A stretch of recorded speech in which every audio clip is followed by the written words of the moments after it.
Hi, loves. Oh my god. Why? Every time I start filming, I kid you not, I get the giggles. Hi. Welcome.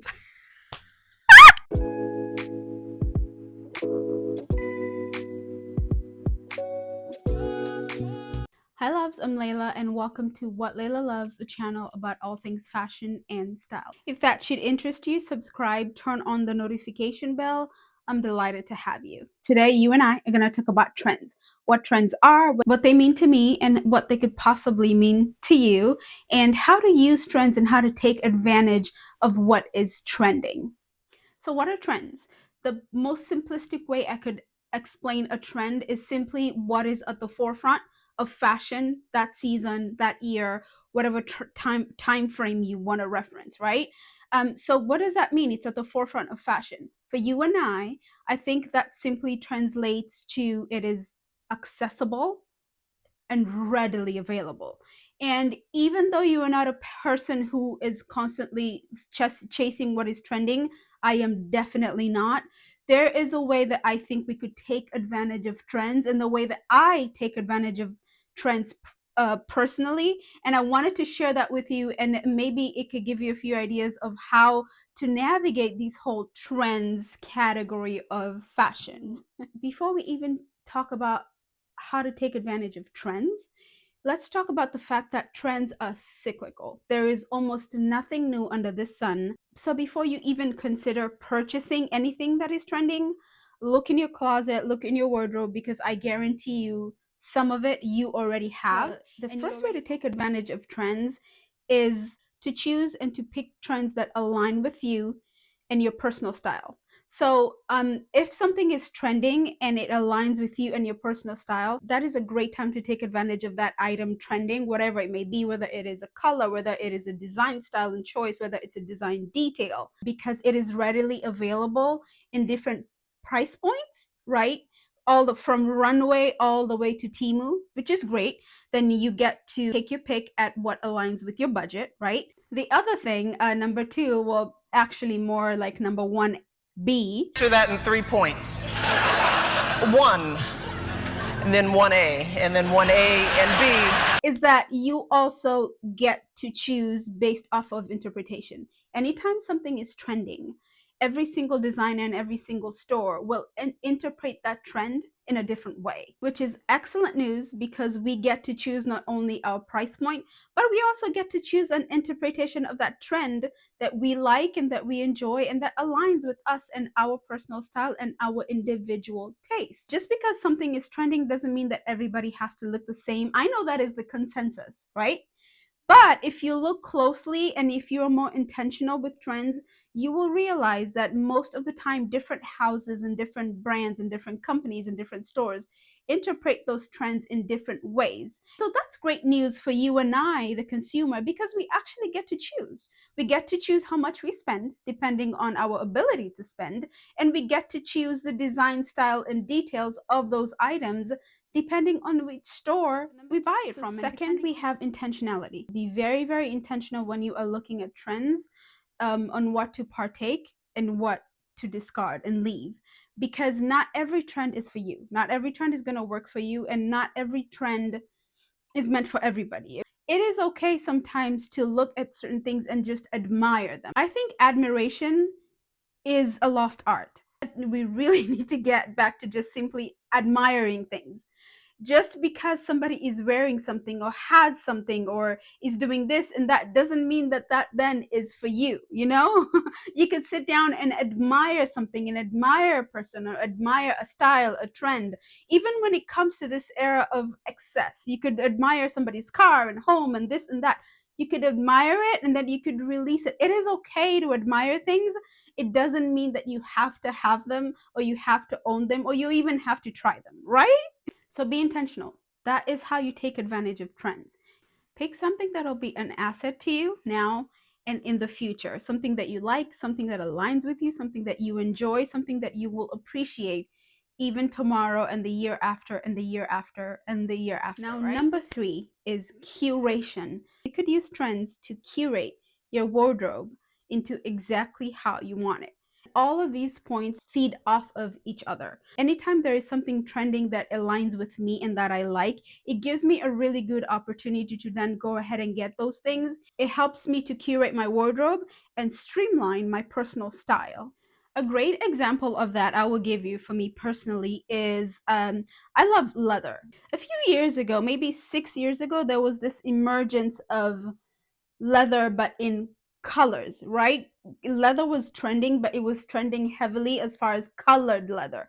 For years and years and years, it had just been dark brown and black, and if you were lucky, you would get red, right? So I took advantage of it when that was trending, and I got several pieces over time that aligned completely with me and my personal style. And now I have curated a collection of colored leather pieces that I love and I enjoy and I appreciate season after season after season.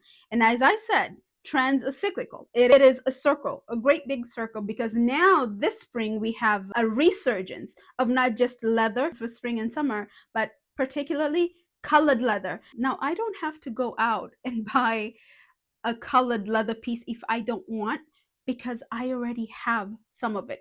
I have curated a small collection of colored leather pieces. And what is great about this is that you don't have to buy things all at the same time. I'm going to show you these leather pants that I bought years and years ago, and then just recently last year I bought the vest. Now it looks like a set and it looks like it matches, but it's not a set. I bought them at two different, I think maybe 5-6 years apart. Time very intentional with what you buy and how you partake into trends, because over time you end up with a beautifully curated wardrobe.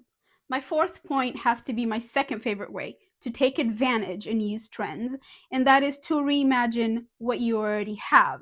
Now, there's an A and B to this. Number one, let's say you are a jeans button up, button down kind of girl, and for all these years you've been wearing ankle boots, let's say for fall, winter maybe. And all of a sudden in 2025, fall and winter, loafers were everything. Loafers were trending, loafers were everywhere. You say, okay, I'll try a pair of loafers. And you get a pair of loafers, and now you have changed your outfit and you have had a variation in your style. And I think that's what it comes down to, is having certain variations, right? One day you wear your jeans with your button up and boots and ankle boots like you always have, and then maybe next day you wear it with loafers.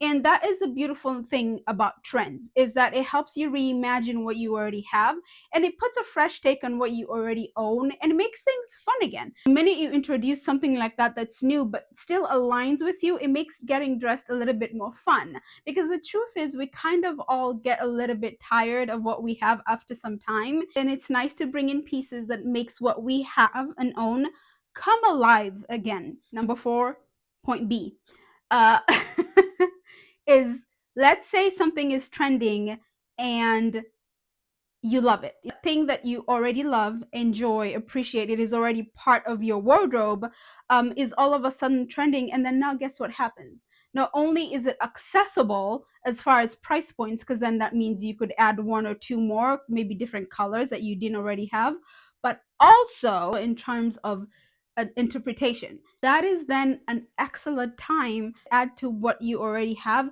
If you see something different, a different interpretation of what you already love, enjoy, and own. I will give you a perfect example. For me, I love loafers. I have been a loafer girl. I remember the first pair of loafers that I had. I didn't even know they were called loafers at the time. They were light blue. I think they used to call them driving shoes, and my mom bought me a pair, and I think I was still a teenager, but I wore those shoes to the ground. I just didn't know it was called a loafer. So I am a loafer girl. I am a loafer connoisseur. When loafers started trending, I found an interpretation that I didn't have and I didn't own that I absolutely loved. I got these last year when loafers are trending, and they are an interpretation of loafers that I didn't have. And that is the beauty of trends. Trends are not your enemy as long as you know how to use them. Stick with me and I will show you every single season how to take advantage of what is trending, okay? Come back, subscribe, turn on that notification bell. But I saw these last year and I hadn't seen a gorgeous pair. I've seen gold loafers before, but not this rich, beautiful tone. But I also love that it was a penny loafer with a tassel. A lot of the gold loafers I had seen actually have slides, were horsebit loafers. But I love that these are penny loafers and they have this little tassel here. These are just absolutely beautiful. Now you see what I mean with interpretation. Along with that, talking about different interpretations of trends, and I'm just giving you an example of, say, loafers, the way everybody went crazy for loafers last year into this year, fall and winter, is these. This is also an interpretation of loafers I did not have. These are by Dolce Vita. I think I've seen these. It's still available somewhere. I'll link them down below if you're interested. But I didn't have a pair of silver loafers. Not only did I not have silver loafers, I didn't have a pair with this kind of detailing. My loafers are more classic. Penny loafer, horsebit loafer. I have Oxfords, Derbies, but I didn't have any with this detail, which is what was particularly trending because of the YSL loafers, if you pay attention, if you even care. YSL, and then Zara did a pair that everybody loves, and then it just trickled down. I already know that I'm going to get an infinite amount of wear out of these because I already love loafers, right? So this roping detail here was really trending in this past fall and winter, but I happen to get them in silver. It just freshens up my outfits. It just freshens up my wardrobe and my outfits. The fifth and final way, just for this video, there are other ways, but I'm gonna I'm gonna leave it at 5. If you would like more ways to take advantage of trends, just let me know in the comments down below and I could do that at another time. When things are trending, it is a great time to experiment. If you are interested in experimenting with certain items, maybe colors, it could be cuts, it could be design details, you know, it would be a great time to experiment because things are trending. We've already talked about this. Accessibility, right? Accessibility in terms of price, accessibility in terms of style and design, accessibility in terms of interpretation of a trend. I'll give you a perfect example. Polka dots is heavily trending this spring summer. I am not a polka dot girl. I am especially not a classic polka dot girl. I did not own anything in my closet, and I don't think I ever have that is polka dot. And if I did happen to buy, I don't have it anymore. I sure don't. I'm not a polka dot girl. However, this year, spring summer 2026, polka dots are trending, but it is the interpretation of polka dots that made me go, huh. I mean, I could. I think I could. And so I got tempted to try polka dots.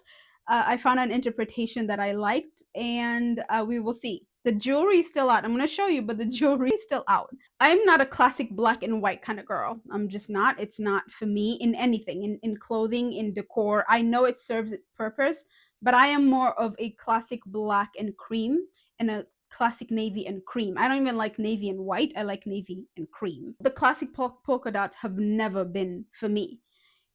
This year though, you guys, there are so many beautiful interpretations of polka dots. I saw this dress on ASOS that is like a baby blue, like pastel, more ice blue with dark blue, navy blue dots, and it was beautiful. If polka dots are not your thing, this year would be a good time to try it, and I did. I'm gonna link some of the dresses I saw. I'm gonna pop up some pictures around here. It was really interesting, and I have always say no to polka dots. Always. This is a polka dot dress that I decided to try. I'm going to pop up a model picture, but also the design detail.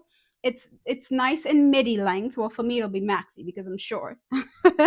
And I liked the shoulder details of the dress, particularly for a summer. It has some nice ruching. So this is the polka dot dress that I decided to try, but we're going to find out together. I'm going to let you guys know in a future video if this worked. I can't believe I bought a polka dot anything. I will keep you all posted. Once in a while, try a trend, try something new, see if it works for you. If not, it's okay. It's that one item. You're not going in, jumping in, buying a whole bunch of things just because they're trending. Trends have a place. Trends have a place. They're not the enemy. They actually can be very useful depending on how you approach them. That is all for today's video. I thank you so much for joining me, and I hope that it has been helpful. And if this has helped you look at trends in a new light in a different way. Thank you so much for joining me, and I will see you on the next video, which will be what is trending, and then we'll style them in the video after. So please come back and join me for that. And now go forth and partake in trends intentionally and curate something beautiful for yourself. Bye, loves.